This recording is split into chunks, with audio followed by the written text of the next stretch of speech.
نبی اکرم صلی اللہ علیہ وسلم سے ایک موقع پر دریافت کیا گیا کہ سب سے پہلا گھر کون سا دنیا میں بنایا گیا، تو آپ نے فرمایا کہ بیت اللہ الحرام، جو مسجد حرام ہے وہ سب سے پہلا گھر دنیا میں بنایا گیا۔ پھر آپ سے پوچھا گیا کہ اس کے بعد کون سی مسجد بنائی گئی، تو آپ نے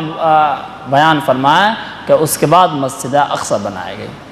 جب ہم بیت اللہ کی تعمیر کے تعلق سے جاننے کی کوشش کرتے ہیں تو قرآن نے یہ تو بیان کیا ہے کہ وَإِذْ يَرْفَعُ إِبْرَاهِيمُ الْقَوَاعِدَ مِنَ الْبَيْتِ وَإِسْمَاعِيلُ، کہ وہ وقت بھی یاد کرنے کے قابل ہے اور یاد رکھنے کے قابل ہے کہ جب ابراہیم علیہ السلام اپنے صاحبزادے اسماعیل علیہ السلام کے ساتھ اس مسجد کی دیواروں کو بلند کر رہے تھے اور اللہ رب العزت سے دعا کرتے جاتے تھے کہ اللہ ہمارے اعمال کو قبول فرما لیجیے۔ تو انبیاء علیہ السلام کو ان معاملوں میں قبول کیا گیا۔ ایسے ہی مسجد اقصی کی تعمیر حضرت سلیمان علیہ السلام نے مکمل کی، اور ہم امت محمدیہ میں جب دیکھتے ہیں تو بیت اللہ کو پہلے مرکز بنایا گیا، وہاں پر نماز ادا کی جاتی تھی، اس کی طرف رخ کر کے نماز ادا کی جاتی تھی، اور پھر آپ ہجرت کر گئے تو آپ نے سب سے پہلا کام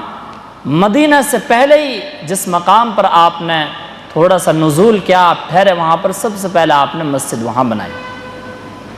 اور پھر جب آپ مدینہ تشریف لائے تو آپ نے اپنے گھر کی فکر نہیں کی، آپ اپنے صحابی کے پاس ٹھہرے اور آپ نے ایک جگہ منتخب کی مسجد کے لیے، اور وہاں پر سب سے پہلے آپ نے مسجد کی تعمیر کی، کیونکہ مسجد کے بغیر مومن رہ ہی نہیں سکتا۔ جیسے مچھلی جو پانی کے بغیر نہیں رہ سکتی ہے، ایسے ہی روحانی طور پر انسان پسمردہ ہو جائے گا، اللہ سے اس کا ربط ختم ہو جائے گا۔ جن سوسائٹیوں میں جن جگہوں پر مساجد نہیں ہوتی ہیں، وہاں پر ایمانی جو حرکت اور حرارت ہوتی ہے وہ کمزور ہو جاتی ہے، بے انتہا کمزور ہو جاتی ہے۔ اس کی بنیادی وجہ یہی ہے کہ مسجد میں ہر ایمان والا اپنے ایمان کو جانچتا ہے، اس میں حرارت پیدا کرتا ہے، اپنے رب سے اپنا ربط پیدا کرتا ہے، یہ مساجد سے ہی یہ تعلق پیدا ہوتا ہے۔ نبی اکرم صلی اللہ علیہ وسلم نے جب جگہ کو منتخب فرمایا تو پھر آپ نے خود اپنے ہاتھوں سے تعمیر کی اور حصہ بٹایا، صحابہ بھی کرتے جاتے تھے اور آپ بھی کرتے جاتے تھے۔ صحابہ نے جب منع کیا تو آپ نے فرمایا کہ ثواب کا میں بھی محتاج ہوں،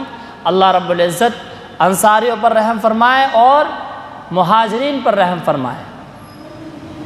لہٰذا آپ خود جو ہے کہ ان کو اینٹوں کو اٹھا کر لاتے تھے اور مسجد کی تعمیر میں حصہ لے رہے تھے۔ اور مساجد میں آپ نے جو تربیتی اور تعلیمی کارنامہ انجام دیا ہے وہ مساجد ہی کا حصہ ہے۔ اسی لیے سب سے پہلے ایمان والا مسجد کو تلاشتا ہے کہ مسجد سے ہی اس کی بھرپائی ہوتی ہے اور مقصد کی تکمیل ہوتی ہے، اور مقصد یہ ہے جو اللہ رب العزت نے فرمایا وَمَا خَلَقْتُ الْجِنَّ وَالْإِنسَ إِلَّا لِيَعْبُدُونَ، ہم نے انسان کو اور جنات کو صرف اپنی عبادت کے لیے پیدا کیا ہے، اور مساجد میں آ کر عبادت کی جاتی ہے، اللہ کو راضی کیا جاتا ہے، اس کے سامنے سجدہ کیا جاتا ہے۔ مسجد آخر ہوتی کیا ہے؟ مسجد ایک بیت اللہ کی طرف بیت اللہ کے رخ کی طرف بنایا گیا ایک گھر ہوتا ہے جو تمام طریقے کی تصنعات سے، تزئین کاری سے آزاد ہوتا ہے، منزہ ہوتا ہے، اور وہاں پر نہ نقش و نگار زیادہ ہوتی ہے، نہ وہاں کوئی بت ہوتی ہے، نہ مورتی ہوتی ہے۔ وہاں پر امام کے پیچھے تمام بستی والے اور جتنے بھی ایمان والے ہوتے ہیں وہ ایک امام کے پیچھے نماز ادا کرتے ہیں، اور یہی نماز دن میں 5 مرتبہ ادا کی جاتی ہے، جس کے وقت متعین کیے گئے ہیں اللہ رب العزت کی جانب سے۔